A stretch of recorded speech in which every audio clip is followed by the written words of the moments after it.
বিষ্ণু ইসলাম বিয়েকে অনেক সহজ করেছেন, অনেক সহজ করেছেন। এক সাহাবী বললেন, ইয়া রাসূলুল্লাহ, বিয়ে করব।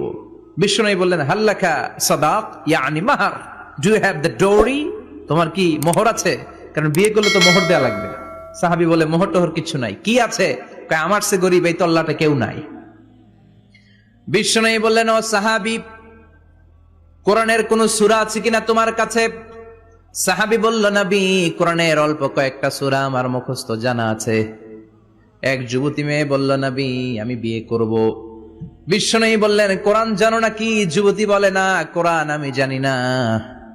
বিষ্ণু বললেন, আমার কাছে ভালো একখানা পাত্র আছে, বিয়ে পড়িয়ে দিলাম।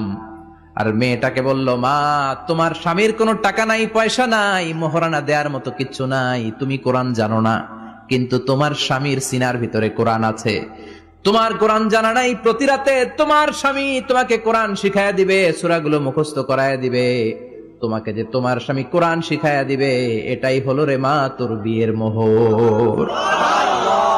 স্বামী তোমার টিচার, সে তোমাকে কোরআন শিখায়া দিবে, এটা তোমার বিয়ের মোহর। সহজ হয়ে গেল না?